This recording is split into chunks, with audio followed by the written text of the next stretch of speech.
ஓம் கங் கணபதியே நம. அனைவருக்கும் வணக்கம். கந்த புராணத்தின் இந்த பதிவை உங்களுடன் பகிர்ந்து கொள்வதில் மிக்க மகிழ்ச்சி அடைகிறேன். இச்சா சக்தியாகிய வள்ளியும் கிரியா சக்தியாக தெய்வானையும் விளங்க ஞானவேல் தாங்கி மயில் வாகனத்தில் வலம் வரும் முருகப் பெருமானை நம் மன வாகனத்தில் ஏற்றி வைப்போம். 16 பேறுகளையும் தன் 12 கைகளாலும் வாரி வழங்குவான் நம் வடிவேலன். கந்த புராணம் 1 சம்பவ காண்டம். அதில் 9 காமதேவனின் தர்ம சங்கடமும் ரதி தேவியின் அறிவுரையும். தொடர்ச்சி. அவனுடைய மறுப்புக்களை கேட்ட பிரம்மா அடங்கா கோபம் கொண்டவராக, ச மன்மதா, நீ மிக கெட்டவன். உலகில் யுக்தமாக வார்த்தைகளை கேளாதவனை உள்ளூர வெட்கம் கெட்டவன் என்று சொல்லுகிறார்களன்றோ? இப்போது உன்னை என்னவென்று சொல்வது? உலகத்திலுள்ள மக்களுக்கெல்லாம் முதல் விரோதி நீதான்.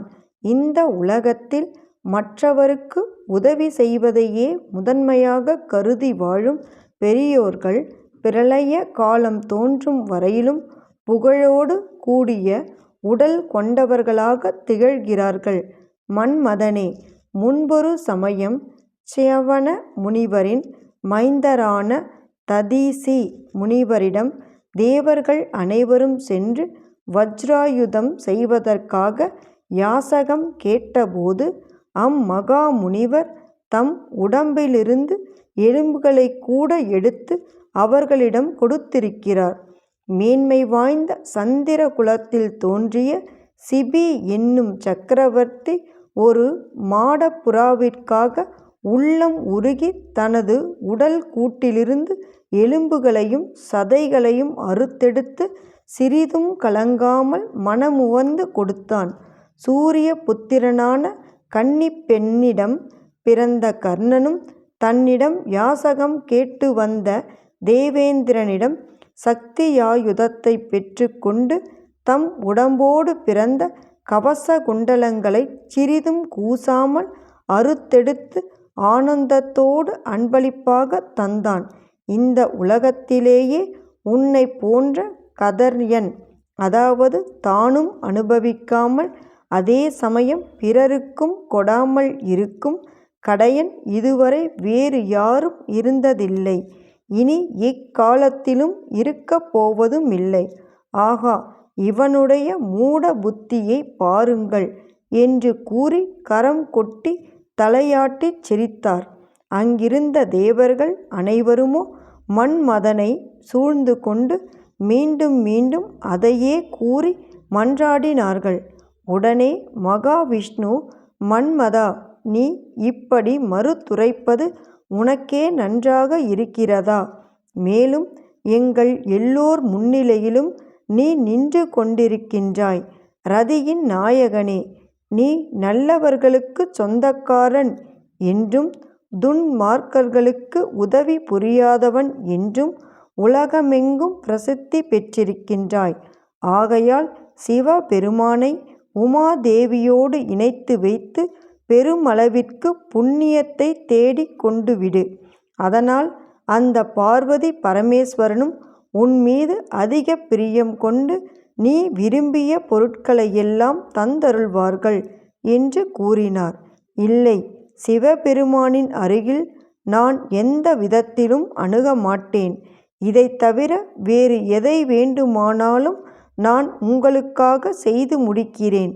உங்களுக்கு சதா காலமும் இன்னல்களையே விளைவித்து வரும் சூரபத்மனையும் அவன் தம்பிகளையும் சிற்றின்ப கேளிக்கைகளிலேயே நிலையாக ஈடுபட்டிருக்கும் வண்ணம் ஆள் வைத்து அடித்தது போல் என்னுடைய காமக்கணைகளால் செய்து விடுகிறேன். அழகு மிகுந்த மங்கையர்களுக்கு வசமாகி அடிமைகளாக அவர்கள் வெகு காலம் கிடக்கட்டும். உலகங்களின் ஆதார புருஷரும் மகா குருவும் சகலத்தையும் உணர்த்தவரும் உலகத்தை காப்பவருமாகிய எம்பிரானை மட்டும் என்னுடைய அம்பிற்கு இலக்காகச் செய்ய மாட்டேன் என்றார்.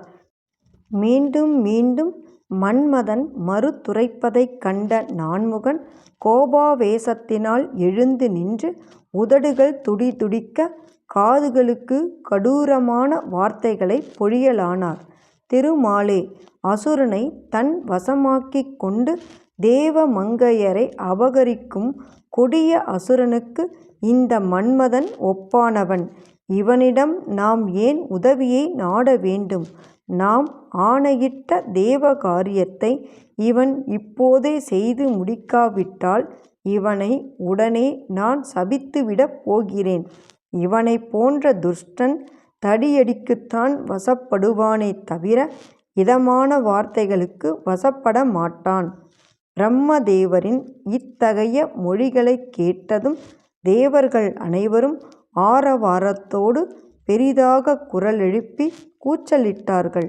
அந்த சப்தமானது 10 திக்குகளுக்கும் பரவிச் சென்று காது செவிடாகும்படியாக எதிரொலித்தது. மகா சமுத்திரம், மேகம் ஆகியவற்றின் இரைச்சல் ஒலிகளையும் கூட வென்றுவிட்டது.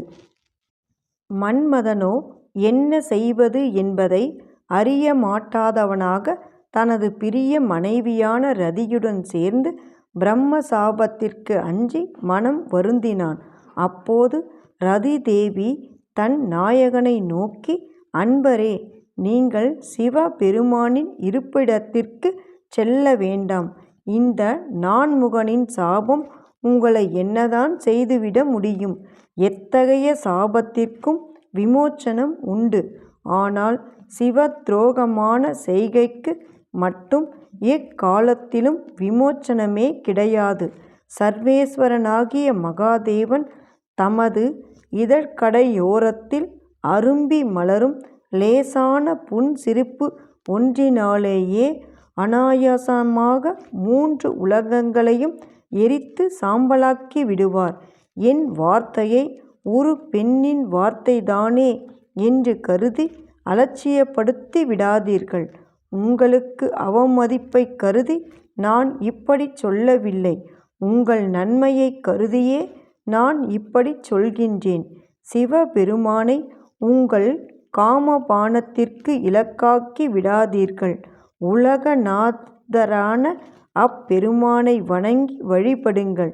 இந்த உலகத்தில் அவரை அவமதிப்பவர்கள் அனைவருமே பாவ தீவினைகளுக்கு ஆளாகி உடனே அழிந்தும் போய் விடுகிறார்கள் என்று புத்திமதி கூறினாள்.